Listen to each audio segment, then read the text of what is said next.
Hello, thank you again for being with us. Today, I have a very special guest, someone that I've been trying to interview for a while. Finally, I finally get him. His name is Jonathan Singer. He's the president of the American Association of Suicidology. So you might imagine, he knows a lot about the topic. He's someone I deeply admire. He's also an author. He published as a co-author, actually, the book Suicide in Schools, A Practitioner's Guide to Multi-Level Prevention, Assessment, Intervention, and Postvention. Welcome to my podcast and to my YouTube channel, Jonathan. Thank you so much for being with us. Thank you so much, Paula. It's a pleasure and honor to be here, finally, on your podcast and YouTube channel. Well, can you please tell us a little bit about AAS, the American Association of Suicidology, and what it does, the kind of work it does, and just a general overview? Yeah, of course. So the American Association of Suicidology is the oldest membership-based suicide prevention organization in the world. It is the American organization that accredits crisis centers. It has organizational members that are everything from crisis hotlines to large mental health service providers to community activism groups. We work with the Indigenous Peoples Committee. We work with disability and access committees. We work with various groups to ensure that all the voices that are important to hear and all the actions that we need to take around preventing suicide, building lives worth living, that all of that can happen. And as president of the board, I wear a couple of different hats. Most recently, I was responsible for organizing the annual conference and the annual American Association of Suicidology conference. This year we have the 53rd annual conference. It brings together people who are suicide attempt survivors, loss survivors, impacted friends and families, students, clinicians, crisis workers, folks interested in public health and postvention, researchers. All these folks come together in a really unique experience to share their different perspectives on what the field of suicidology is. Well, speaking of unique experience, this is what we're going through right now with the pandemic. And I would love to hear your view because you talk to everyone, you have all this network, and I'm sure you have daily contact with mental health professionals. How are you seeing this moment? And what are the points of concern right now in terms of mental health? Well, you know, I'll start with the plus side. The plus side about this situation is that the legislators and the insurance companies did the right thing in pivoting and allowing folks to do telephone-based and web-based mental health service delivery.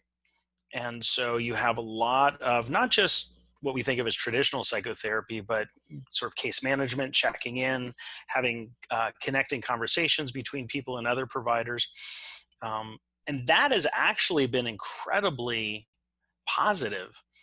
You have a lot of folks historically who've been unable to access mental health services because of what we think of the concrete barriers, right? They don't have the time to take off work, time away from family, there's parking, there's bus line, like everything that goes into it. When you can do it online, you just do what we're doing, which is you click a link and you're there. And increasingly folks have steady internet access, even if they're using data plans. So that's the good news. The good news in terms of mental health services is that there has been this short-term buy-in from the key players that remote services are important. My hope is that it will continue.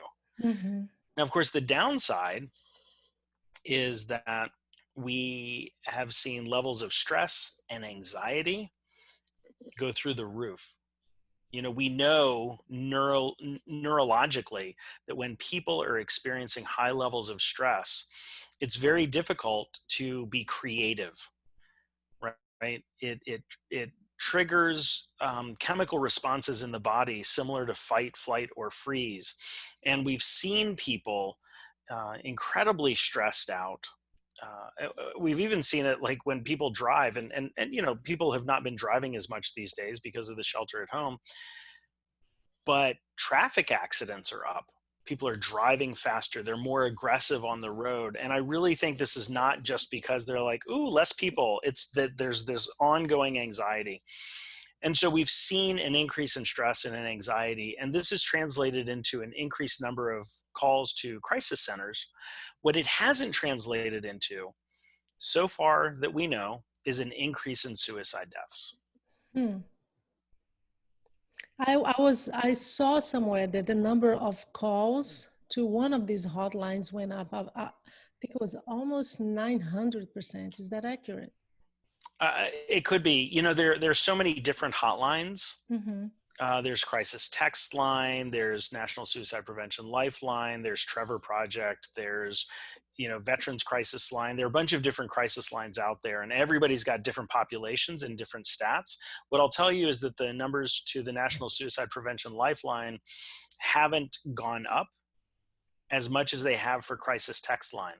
And again, Crisis Text Line is something that you don't have to be in a suicidal crisis to reach out, Mm-hmm. right? Mm-hmm. So you've had frontline workers reaching out to Crisis Text Line. You've had frontline workers who have made calls to the Veterans Crisis Line. You've had folks reach out who are the providers who are seeking help themselves, not because they're suicidal necessarily, but of course, if they are, absolutely they should reach out, but because there's this heightened level of stress and anxiety. Mm-hmm. And when we're anxious, it is it's our body's way of telling us there's something we need to pay attention to. And typically that is something fairly concrete that we can do something about. But in the age of the COVID-19 pandemic, there's only so much that we can do. We don't understand what the coronavirus is. We don't know how to protect ourselves against it, how to cure it. If we are cured, are we going to get it again? What does it mean for kids? Like, we just don't know anything. So there's this ongoing level of anxiety that I think has been really challenging for a lot of folks. And also some of the coping mechanisms and the things that we know help, for example, relationships. We know that that's one of the main things that can help you in times of crisis. And that's the thing you can't do right now, at least not on a personal level. You can do it in person. There is also the loss of physical touch, which is so important too. We know that it helps regulate the body too. So it makes it harder, doesn't it? Absolutely. Absolutely. It's, this shelter at home, social distancing, or physical distancing has really challenged a lot of the traditions and the scripts that we rely on. I think I was talking with somebody, a friend of mine who's a therapist, and she said, I've always thought of myself as an introvert, but I'm exhausted these days because I'm not around anybody except for my family. Like I miss the interaction. I miss the seeing the people. And I didn't quite realize how much energy I get from other people, right? Which is what we typically think about for extroverts. They get energy from other people. But she had this realization that her script wasn't exactly playing out the way she thought it would be here in the pandemic. Mm-hmm. That's a very good point, because we do tend to associate introverts with being isolated, extroverts with, but we know, because that's what all the studies show, that the need for physical contact and for relationships is present in all of us. It's just different levels. I was just reading the book by, I'm sure you've read it, well, he just released it, by Vivek Murthy, and that's what he talks about. He talks about loneliness, Right. the book Together. I think it's the power of human connection or something like that. Yeah. And that's what he says. Loneliness, it doesn't have to do with quantity, but quality. You miss relationships. And for me, I may miss having tons of friends. For you, it's one meaningful relationship, but still it's central. And I think that's a good thing that the pandemic has kind of put on the headline, that loneliness is a response to something you need. Hmm. Yeah. No, it absolutely is. And, and thanks to Thomas Joyner's work, we have in the field of suicidology, we've been talking about loneliness. It was, I don't know, maybe close to a decade ago, he wrote a book called Lonely at the Top. And it was exactly about this issue, looking at why men in particular are more likely to die by suicide. Well, we know that there's firearms. I mean, that's a huge issue, right? Men are more likely to use lethal means, but why are men who in the United States are typically um, have access to more power, more privilege, more resources, why are men more likely to die by suicide? And one of the reasons that Joyner gives is that they're lonelier, right? They have given up um, or have been encouraged to not develop and maintain social relationships, but instead to pursue financial or career gains. Mhm. And so in middle age and then, in retirement, there is a sense of loneliness. And what did I do this for? And what's kind of existential, but also a real sense of like, even if I wanted to, I wouldn't know how to, and I wouldn't know who to contact and reach out to. And that's Mm. very different um, when you think about this idea of social connections and making sure that folks are able to really be part of each other's lives for the monitoring and the protection of it all. Mhm. Yeah, you're saying that, and I was thinking too. Also, men are brought up in our society to not deal with to not to ignore their emotions. Yeah. Women, that's fine. We can cry, we can be sad, and that's okay because that's a women thing, right? But Hmm. men, no, just keep it in, be a man, and don't cry and things like that. So that makes it, does it make it harder, Jonathan, in moments like this to deal with your emotions because you're not used to it? Yeah, I mean, I think that there are ways in which we have, if you want to sort of think about a sort of the gender binary, which I think these days we've been pushing against, but sort of a traditional gender binary, thinking about men as being able to address their emotional needs in ways that are not like crying, not hugging, putting your head on somebody's shoulder, perhaps more anger, perhaps diving into work, whatever it is. And that's very different than what people are experiencing these days. And for families too, because now they're together, they're at home, occupying the same physical space, the same emotional space. How important is it for families to get together right now at this moment, sit down at the table, and have the tough conversations of emotions? I mean, it's, this this experience has disrupted the same scripts that I was talking about earlier. For families, I know for my family, we really use dinner time. I have 8-year-old twin boys and a 12-year-old daughter. We've traditionally used dinner time as our time to get together as a family and say, hey, how was school? What happened at work? What are you looking forward to tomorrow?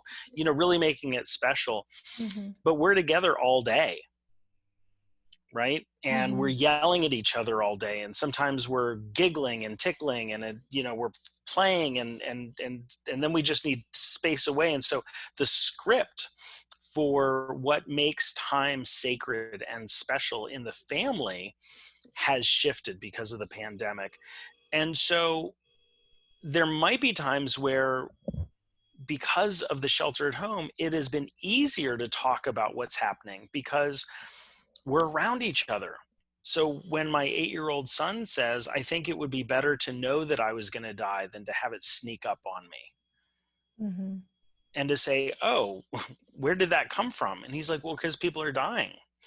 And I would just rather know that I'm going to die from COVID-19 than to just have it be a surprise. I'm like, wow, right? And these are not necessarily the kinds of things that would come up during dinner, but because I'm sitting next to him while he's doing his homework, right? Because we're doing homeschooling, like it comes up. So I'm there. So there is kind of a benefit of being present as the parent, as the adult during these conversations.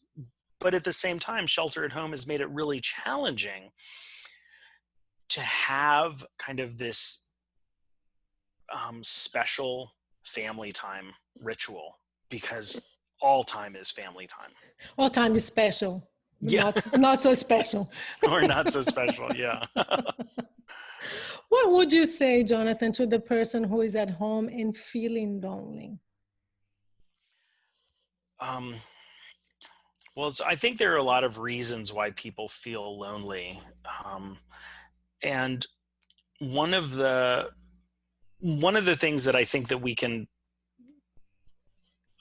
disrupt in terms of a kind of this experience of loneliness is we can disrupt the thought patterns, right? The belief, like, nobody cares about me. I'm not important to anyone.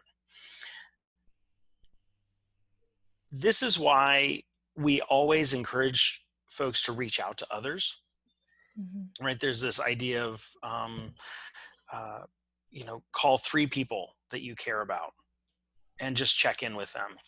If I'm depressed, meaning I have low energy, maybe difficulty eating, having a hard time concentrating, feeling hopeless, like I might not have the energy or the confidence to reach out to somebody and say, hey, I'm not doing very well, because I might have the experience that people are like, yeah, I don't really have time for that. But if somebody calls me and they're like, hey, I've been thinking about you, like that in and of itself can be a profound and connecting experience. And so, this is one of the reasons why crisis lines can be so powerful, because people can call and say, hey, I'm just feeling really like nobody cares about me. And crisis workers are trained to have those conversations. And they can disrupt this kind of negative sort of cognitive pattern about I'm not worthy of love. People don't care about me. The world is an unsafe place. Yeah, so I go on and on, but those are some of the things that I've. Yeah, but you touched on something very important, because another way also that I find is helpful. That's the best word I can find. Is that if you're feeling lonely now, this is the pandemic has brought that, the capacity for us and the moment and the time to reflect on a few things, on our patterns of behavior. So if you're feeling lonely and you go, wow, I don't have anybody to call, so maybe this is a very rich moment for you to make some changes. In the pandemic, in a way, this isolation, it has given you the opportunity to do these reflections. And maybe before you had all the distractions, you had the work, you had to go out, you went to the gym, and now it's you with yourself. So use that time, right, to reflect on the changes that you may need to make, because now you feel that, wow, connection is important and I do need people. And also reflect on the fact that loneliness makes you, it's a paradox. You feel lonely, so you withdraw. And when you withdraw, you will be more lonely. So be aware of that and trying to maybe break that pattern.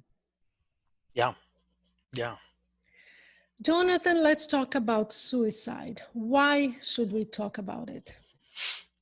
Well, suicide is the 3rd leading cause of death it's the 2nd leading cause of death for folks 15 to 34.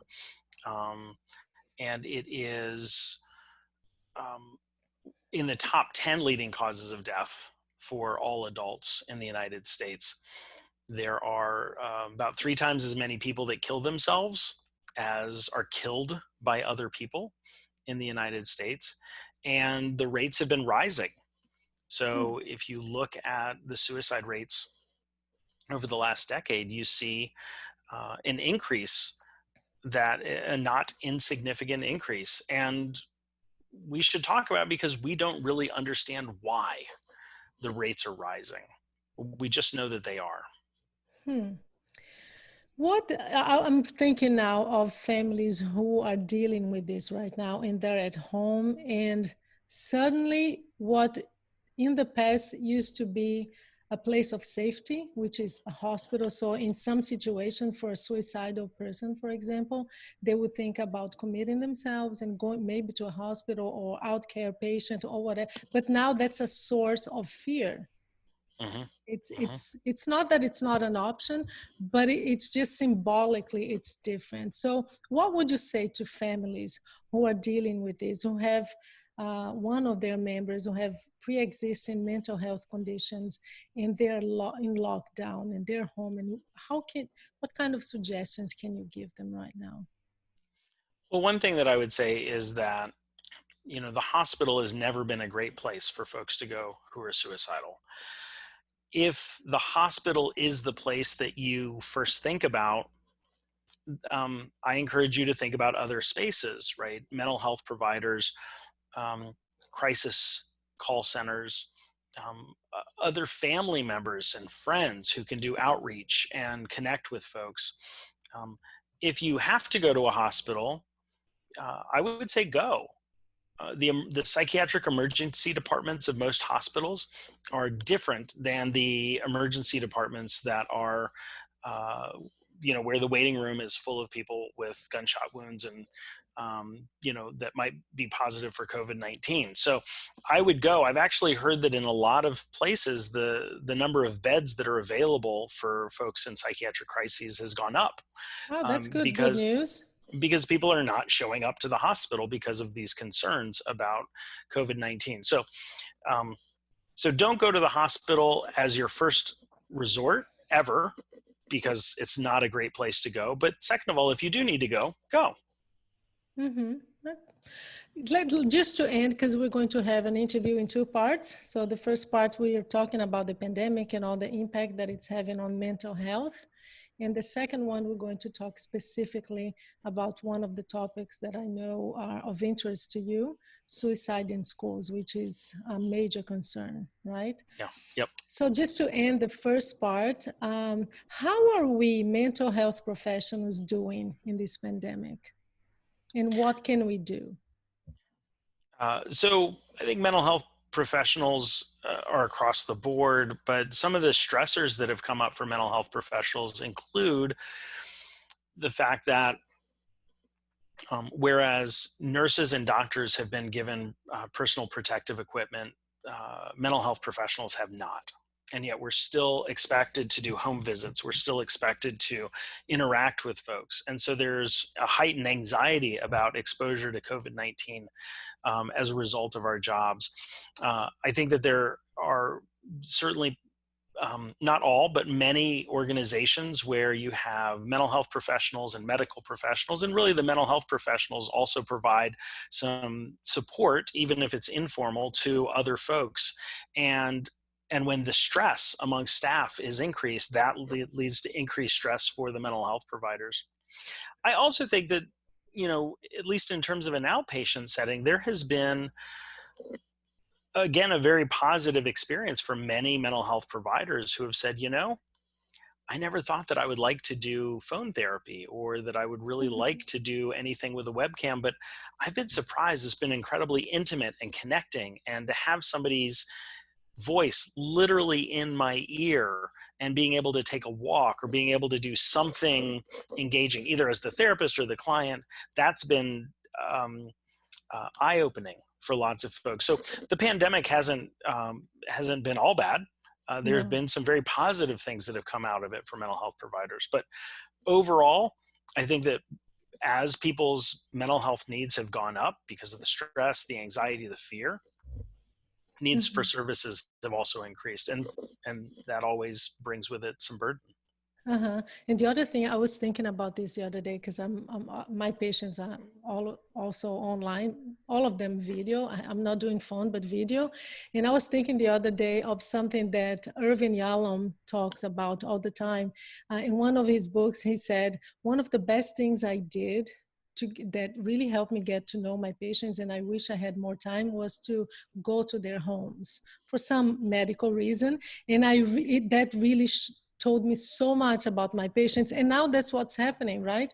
We get to see their homes, at least a little piece of it. The other day, one of my patients was showing her garden. And I said, wow, I would never have this experience if she came to my office only. So it is a learning thing, and it's not all negative. I think it's positive that we're getting to be more intimate in a way also with our patients. Yeah, I love that. Yeah. Yeah, well, thank you, Jonathan. We're going to end here. Thank you for your words of wisdom. Oh, it's a pleasure. Yeah. Yeah, we're going to go into part 2 now. So I'm going to stop the recording and we're going to go to another topic. Thank you. Mm-hmm.